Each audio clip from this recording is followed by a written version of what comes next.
So that sort of charts the course a little bit for WrestleMania. And around every WrestleMania, even back then, there was a whisper: is Stone Cold going to be doing something at Mania?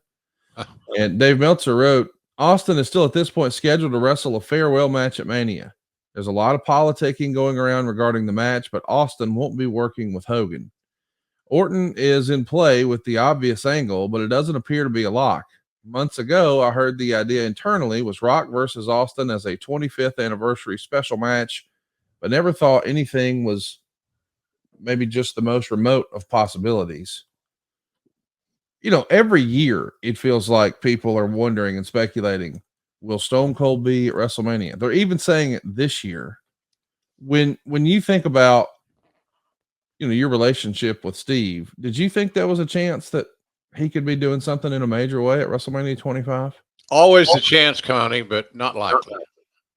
He just the flame was lessening, and Steve, as we've discussed here, was always very particular with who he worked with, and because he wanted the best match he could create. But I never thought he was, if there was some hot heel that he had not worked with that Steve wanted to work with, then I could see it. But that wasn't the case in this scenario. So, and you're right. People ask about it every year. Yes. Austin going to come back and, and wrestle at WrestleMania. I don't think it's going to happen this year. I don't know if we'll even see Steve at WrestleMania. I don't know. What do you think? You think he'll be at WrestleMania in some shape, form, or fashion? I do. I think he'll be in Philadelphia. I think we'll hear the glass break, and I think it'll happen on Sunday night. Huh. Just a guess. I don't know.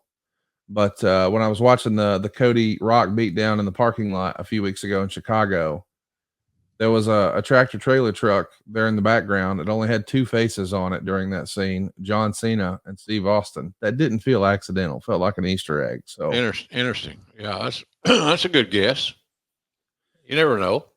Do you think there was, we know that Stone Cold would come back, and I don't really count the little skirmish that he had with the League of Nations or whatever it was called. But we know he had one last match with Kevin Owens. And I was kind of thinking it would have happened before then as well. Do you think Vince, or the WWE rather, just never pitched the right opponent? Or was Steve just probably going to say no matter what? I don't, pardon me. I don't think, pardon me again. I don't think that he was going to say no just to be contrarian. Right. Again, he's very particular with who he works with. He has a legacy and a standard of his WrestleMania matches that he wanted to continue. And, I don't know. I just don't think it was meant to be. If some, like I said earlier, if there was a new hot heel that Steve had not worked with that was athletic and safe, then I could see him working. And now he's kind of, I don't want to say relegated, but now it seems like he's looking at doing a cameo business at best. But who knows? I'm not going to say he's not going to be at WrestleMania because I don't have a clue. I don't have a clue.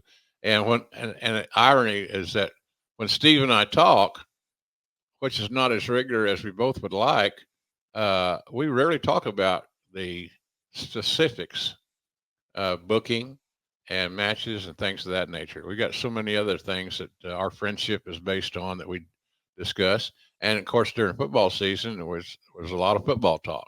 Oh yeah, he's a big football fan, as am I, and I took him to an OU game and spent the weekend at my house in Norman.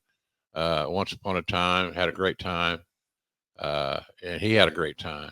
He got to be normal, and we enjoyed each other's company, and of course we enjoyed Jan's cooking because he hadn't got much home cooking, being on the road like he was. So, but he's a different cat. He's a different guy. Just to be on the card is not sufficient. That's not Steve. just to be on the card, because obviously he did not need the money. He was making great money. He was saving great money. So I don't know.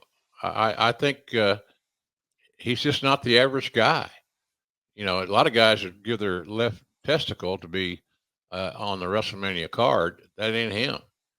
Now, maybe younger when he was younger and he was just getting started on his WrestleMania journeys, maybe so, but that's not the case at this point in time.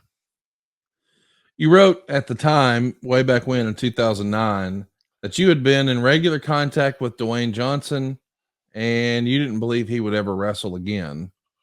Uh Now, oh. we know he Uh did. oh. Well, he didn't Oh. wrestle a ton after that. I mean, a Yeah. handful of matches for sure, but it's interesting that every WrestleMania season, though, people start to speculate: is this guy coming back? Is that guy coming back? And it always feels like it comes back to Austin and Rock. And now here we are, and people are still speculating about Austin. And we know The Rock is in the ring. You know, we talked about Mickey Rourke earlier. We just mentioned the movie, but once upon a time, I think the original idea was that he might actually wrestle a match against Chris Jericho. And I think they even sort of hinted around that during a Larry King appearance, but it went sideways and it wound up not happening. Of course, Rourke was there ringside, but not an in ring participant. Do you know why that didn't happen? Did you have any interaction with Mickey to get a feel for why he didn't want to move forward with an in ring match? One word: trust. Okay. I don't think Mickey trusted the system, and he didn't want to look bad. And you know, if you're going to work with Jericho, you got to have your boots laced up and tight. And I just don't think he had the confidence that that Mickey could pull it off. So I just think there's trust. He didn't want to get hurt, and that's to me that's the end game. He didn't want to get hurt. He was uncertain of the surroundings. He had never been in that arena before. It wasn't a scenario where you could do retakes and let's come back tomorrow and finish this type thing. So he was he was just a paranoid kind of guy. I didn't I didn't hate being around him because I wasn't around him that much at ringside, hanging out, things like that. But uh, he just seemed to be apprehensive and untrusting. So I think trust is the biggest word there. Could he do all these stunts and take some flat back bumps and not get hurt? He thought no. That's why he didn't do it.